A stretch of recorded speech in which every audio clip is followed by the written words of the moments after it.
Hi, welcome to our daily encounter. Today for our devotion we'll be pulling from two chapters in our reading, from chapter 12 of Genesis and chapter 15 of Genesis. We're going to be looking at the promise that God made to Abram, especially the promise in connection to Jesus, that through him all the nations of the earth would be blessed.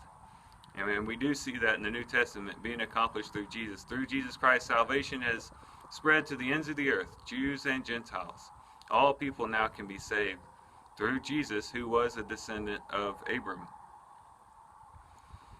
But before we look at that in more detail, let's take a moment and kind of back up and look at God's salvation process throughout human history. And it actually begins before human history, because in Ephesians chapter 1, Paul alludes to the fact that God had planned and purposed to bring salvation to man and to demonstrate the abundance of his grace even before the foundation of the world.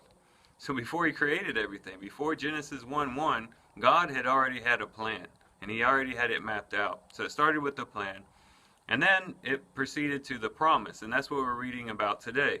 The promise made to Abram, the promise that one day all nations would be blessed, and that blessing would come through the lineage of Abram. But then it goes to the preservation process. That is, the promise was preserved throughout the Jewish nation, or through the Jewish nation, through their history up to Christ. It was preserved. It was prophesied about. The prophets would come and speak about the Messiah in pretty good detail about what he would accomplish, what he would be like. It was preserved also during that period through the law. The law would teach mankind a very, very essential lesson that we cannot achieve righteousness through our own works. The law, which had some 600 commandments and ordinances, could not bring life to man, because man just cannot live up to the standards that God has. And so the law came to teach us that, to be our tutor, to lead us to Christ, to lead us to salvation through faith in Jesus. But that happened during the preservation process. And then we had the accomplishment. That is when Jesus Christ came and actually accomplished what God had planned, what God had promised, what God had preserved. And now we see it being accomplished, Jesus Christ dying on the cross for the sins of the world and for everyone. As Paul would say, to the Jews first and also to the Greek, to everyone who believes in him. And then he was buried, he was resurrected as confirmation of his sacrifice, and then ascended into heaven, where he rules with God the Father today. All right, so we have that process. God's salvation planned, promised, preserved, and accomplished. And so we're in this second stage, the stage of promise. And what we find in this stage is that the gospel message was actually preached. This might shock some people that the gospel was actually preached long before Peter stood up in Jerusalem on the day of Pentecost and taught that profound gospel message where he drew from Joel chapter 2 and how he talked about the resurrection of Christ and what it all meant. The gospel was taught thousands and thousands of years even before Christ died on the cross.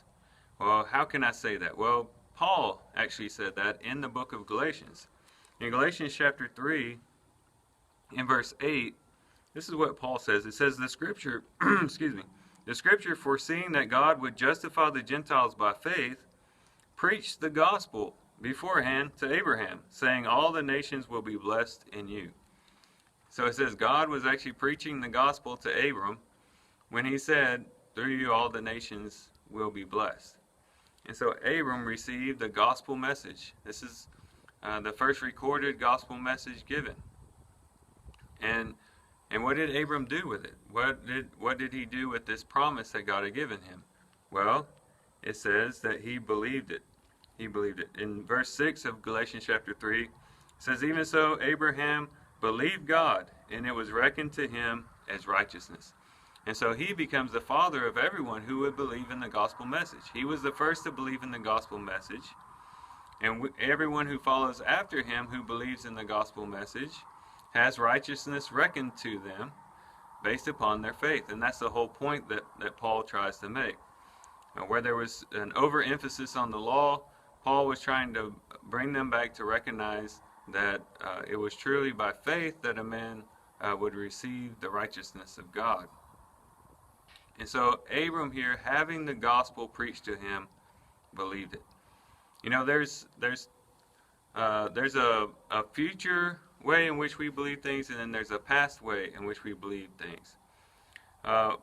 For instance, when I go to work in my job, I believe in the future that I will receive a paycheck for the work that I'm doing today.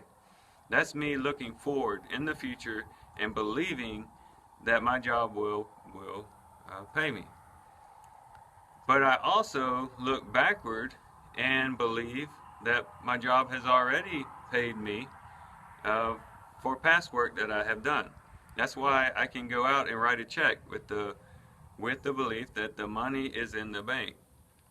Even though I may not physically see it, I know that it's there because I believe that it's there. I can go out and purchase items and spend the money.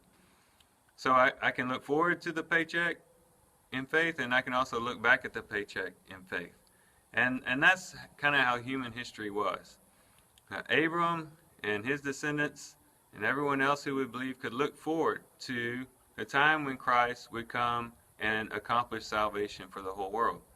But then after it is accomplished, we on the other side can look back and have faith that Jesus has accomplished what God had planned, what God had promised, what God had preserved, and believe in that. And the two have a relationship to each other. So we have a connection to Abram through the faith that we have because it's the same faith that he had. And so I guess walking away from this, we should be very grateful to God that he was willing to bring about this great process of salvation for mankind, and that he did it in such a way that we can be assured that it was exactly from him, because he was able to promise it thousands of years before it happened. And that should strengthen our faith to know that it certainly was accomplished. God was able to accomplish it. And looking back, we can achieve the blessedness that was promised to Abram so many centuries ago. Well, guys, I do thank you for watching the video today. Hope you guys have a great day. I love you guys. God bless.